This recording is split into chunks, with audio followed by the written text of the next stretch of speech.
The cold moonlight slices through the iron bars of the window, painting pale scars across the floor.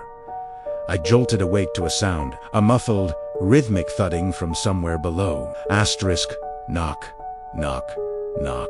Asterisk, it was slow, steady, like someone was hammering something soft and damp. The sound echoed through the silent dorm, each beat a chilling promise. I crept to my door, my hand hovering over the handle, when my phone buzzed. A message from Manager Kurosawa. My blood ran cold as I read it. Do not go out. He is patrolling. Patrolling. What kind of word is that for a door manager to use? Before I could even process it, another message buzzed in. An unknown number. 108. Don't trust Kurosawa. He brought the fiend in here. Reply to his messages, and you will die. I sank against the door, my heart hammering against my ribs. I wasn't even in my own room. 204. By some stroke of luck, I was in my friend's room. 203. I pressed my eye to the crack in the door. The hallway was a sea of darkness, pierced only by the ghostly green of a distant emergency light. A damp, musty smell hung in the air, but tonight it was mixed with something else. Something sweet and metallic, like fresh blood. The knocking started again, but this time it was closer. It was coming up the stairs. My hands trembled as I opened the Dorn chat group.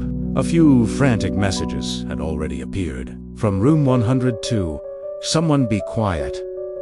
Then, room 202, manager, what are you doing? And then, nothing. The chat went dead silent, as if their fingers had been severed mid-sentence. My chest tightened. A final, haunting message appeared from that same number, 108. Why is everyone silent? And just like that, the group was dissolved by Manager Kurosawa. My phone buzzed again. It was 108. I know you're suspicious, but your phone uses only a passcode, right? You said so in the group. Even if he kills you, he can't unlock it. If you're alive, answer me. We don't have much time. My mind was racing. Was this a trap or a lifeline with trembling fingers? I replied, I'm here. What's happening? The reply came back instantly. You're done for. A shiver of pure ice shot down my spine. But panic wouldn't save me. I scrambled back to the door, peeking through the slit. And there he was, a tall, lanky silhouette in a full black protective suit, standing right in front of my room 204. In his hands, he gripped a sledgehammer. So that was the source of the knocking. With one sickening crunch, he shattered the thin wooden door. It was over in less than 10 seconds. The figure turned, the head of the hammer now slick with a dark liquid under the green light. He scanned the corridor. Then his head swiveled slowly, locking onto my hiding spot, room 203. He was coming for me. I scrambled away from the door, diving into the darkest corner behind an old wooden cabinet. My breath caught in my throat. I had to do something. I texted 108. Idiot. I'm hidden. But wait! I glanced through the crack again. The figure was still standing there, not checking his phone. 108. And the man with the hammer. They were two different people. A new message from 108 flashed on my screen. The main door is locked from the inside. Wait, ... You're still alive. An idea, desperate and insane, sparked in my mind. Tell him I'm on the roof, I typed furiously to 108. Tell him I know how to escape. I watched through the crack. The man in black finally pulled out his phone. He read the message, then, without hesitation, turned and stomped towards the stairs leading up. It worked. I let out a shaky breath of relief, but the calm was shattered by another buzz. Manager Kurosawa, I need room numbers of those still here. Answer now. The tone was urgent, demanding. But something was wrong. If he was the real manager, wouldn't he already have the resident list? I am not at the dorm, I replied, testing the waters. The response was immediate and furious. Impossible. You registered to stay. The anger felt genuine, which only confused me more. At the same time, a message from 108 came through. I've made a small group with the survivors, but he is definitely in it. Do you want in? With no other choice, I agreed. The group had 4 others, 312, 505, and 406. 108 immediately proposed we team up, 4 against 1, to take down the killer. I agreed instantly, playing my part, but as I expected, the others hesitated, their suspicion falling on me and 108. I had to seize control. Did you all get a message from the manager? I typed into the group chat. The main gate is locked from the inside. The manager has the only keys, and his security room is right by the gate. How could an outsider get in and lock it without his help? Maybe the manager isn't a victim. Maybe he's an accomplice. The chat went silent. I used the pause to message the manager directly. They all know you're the mastermind now. Even the killer. He's looking for you. If you want to live, tell me where the spare key is. A minute passed. It felt like an eternity. Then, a reply. The storage room at the end of the 5th floor corridor. But be careful. That room is abnormal.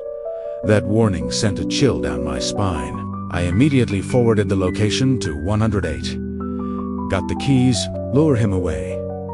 108's reply was swift. I'll have them go down to the 1st floor as bait. You go get the key, now. A moment later, chilling screams echoed up from the floors below. My heart pounded like a war drum as I sprinted up the stairs to the 5th floor. The corridor was pitch black. Using my phone's flashlight, I found it.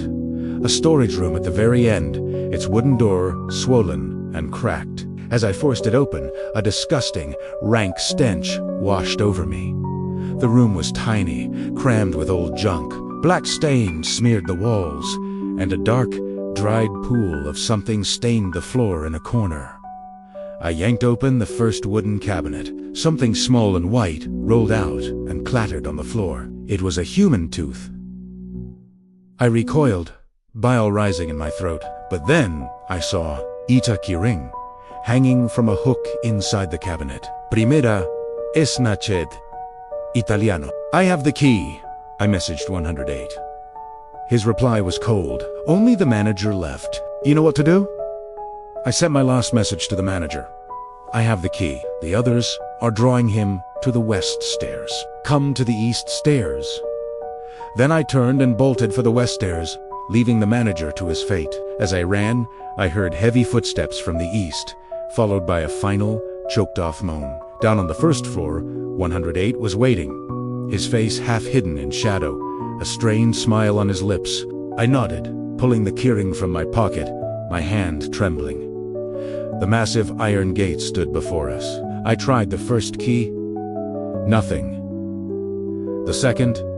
Nothing. The third. Then, the 4th key slid in and turned with a loud, resonant asterisk. Click, asterisk. The gate swung open. The cold night air was the sweetest thing I had ever felt. We scrambled out into the yard, into freedom. We were safe. But as we stood there, catching our breath, 108 spoke, his voice suddenly, eerily calm. Right, he said. Do you know why he kills people this way? I turned to look at him, confused. Because, 108 said, and a grin stretched his face from ear to ear, a horrifying, unnatural smile. This is not a dormitory. This is an asylum. And you and I, we are escaped patients. I stumbled back in horror as his face began to distort right in front of me, and the hide-and-seek, his voice warped into a harsh, inhuman screech, has only just begun. A piercing alarm suddenly blared to life, and from the dark, silent building behind us, dozens of shadowy, unsteady figures began to shuffle out into the yard. The keys slipped from my numb fingers, clattering on the ground. The gate wasn't an exit, it was an illusion. And this nightmare was just starting over.